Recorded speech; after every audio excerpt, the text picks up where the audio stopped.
Beowulf shows bravery and confidence when he goes in the cave to kill Gretel's mother, and no one thinks he will win, but he does, and comes out and sees everyone left because they thought he died. He does never doubt himself. He always does whatever he can to save his people, and doesn't just kill for his own needs, kills for his people.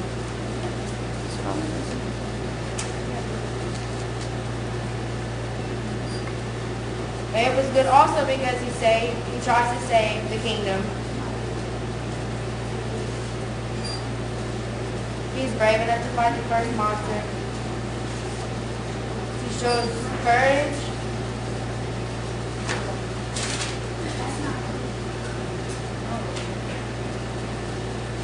He never acts out of impulse.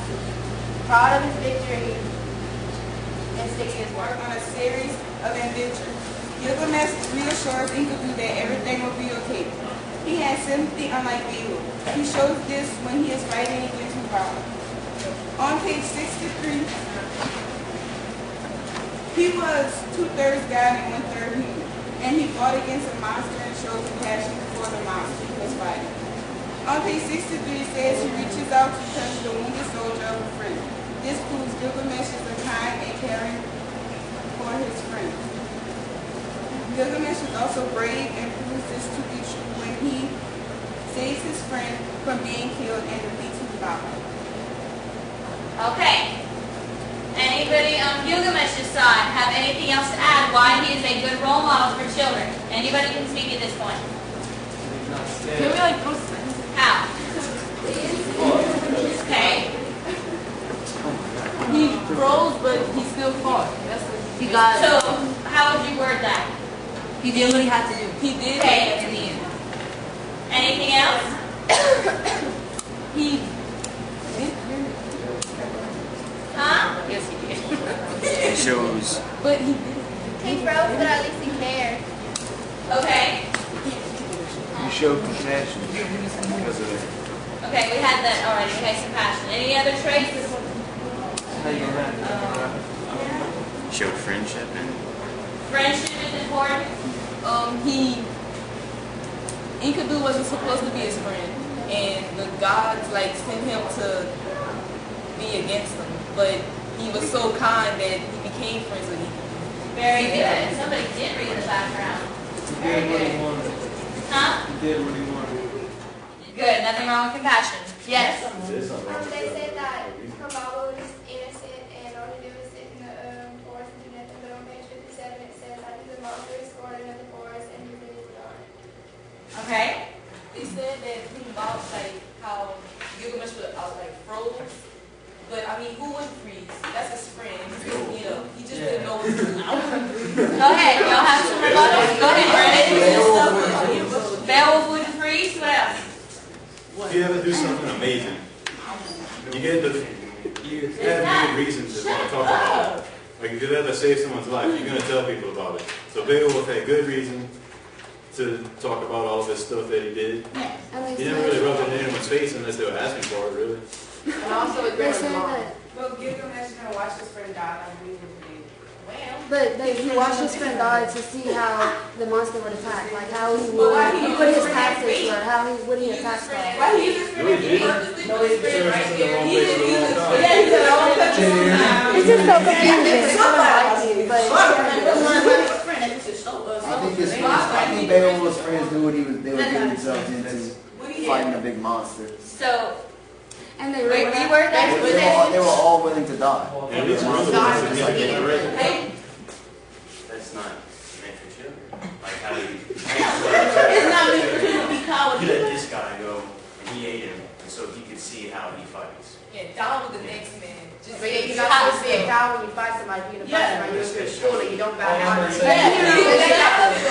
He's cowardly. Yeah, but they roll in. He did it for the kingdom. But he created the monster. Chelsea, that's what I was gonna say. Okay. What? All I want to say And then is, they had no courage, but obviously because his friend egged him on. His friend told him what to do because he wasn't gonna kill him. What's wrong with encouragement? Because he couldn't decide for himself. He had to listen to He already somebody else. did. He made the decision to kill the monster. So you would rather be a killed him? But he still killed somebody. Alright, so a pit bull attacks your little boy, and you just don't do anything about it. You say, well, I care for the dog, but then you just don't do anything We're about not it. talking about the parents, we're If talking you were about smart like me, you would hit him on the head with a billy club. Okay, they say he didn't finish the job, but Beowulf and Wolf, even though Beowulf was still dying, him and Wolf both killed that dragon, so he still finished the battle. Wait, what? You already said he did good, but he didn't finish. Yeah, they did. How was Grendel's How mother not in a necessary battle? She was actually threatening someone. It was more of a She necessary has a battle. time for a kid. It was more of a necessary battle than it was to fight a bottle who wasn't really doing anything except hang out in the woods. We got an expert Not without working the talk about that. Robinson,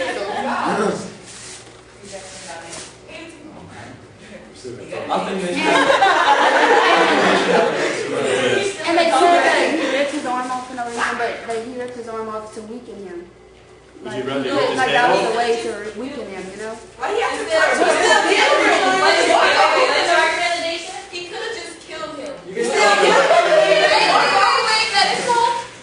Beowulf thought in his head that by ripping his arm off, he could just be, oh yeah, this is just right here, you know? Just rip his arm off, and I could just like show everybody that I just ripped his arm off. Then go back to The his. swords don't work. Okay, well, let's start off with the simple fact that Beowulf's fearless. I mean, the guy he killed Grendel, he killed Grendel's mother, and while he also fought against the dragon, he did fight it anyway because he upheld honor.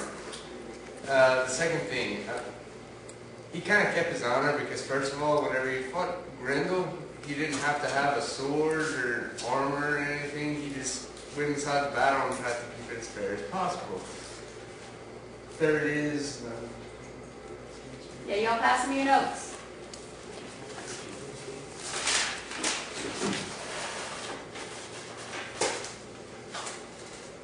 Okay, also, he doesn't, go into Grendel's lair, first of all, and then just start yelling at him and saying that he's an idiot or something, like provoking him to fight. Also, he's pretty confident that he can win pretty much every fight that he's in, especially against Grendel. I mean, he did win nothing. And he defends the helpless as when the Dane, got attacked at Terek.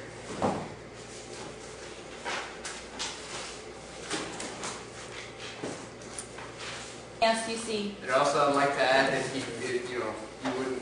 It's a good role model because your kids going in to take the leak test, you wouldn't want them to freeze up or anything because they're just nervous or scared.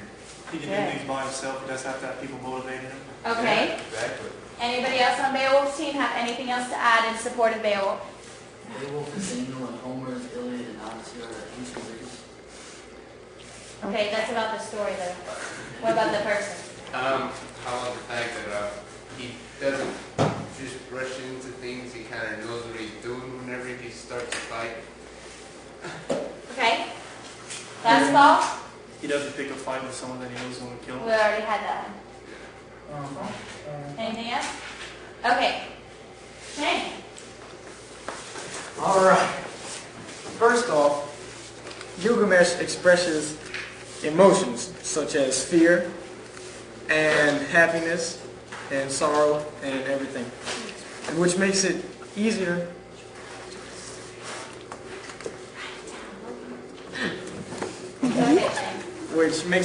for children to comprehend whenever he could express the same, like if you're scared of the dark, children are scared of the dark. We all have fears, so he expresses that. Not to mention he fights for his people, and he's not just keeping to himself. He doesn't fight just for himself. And he defends his friends. He actually has friends. And, yeah. And if he has fears, he admits to it. He doesn't run from them. He admits that he's scared, but he still follows through with his plan. And he overcomes the fear. Man, he carried on.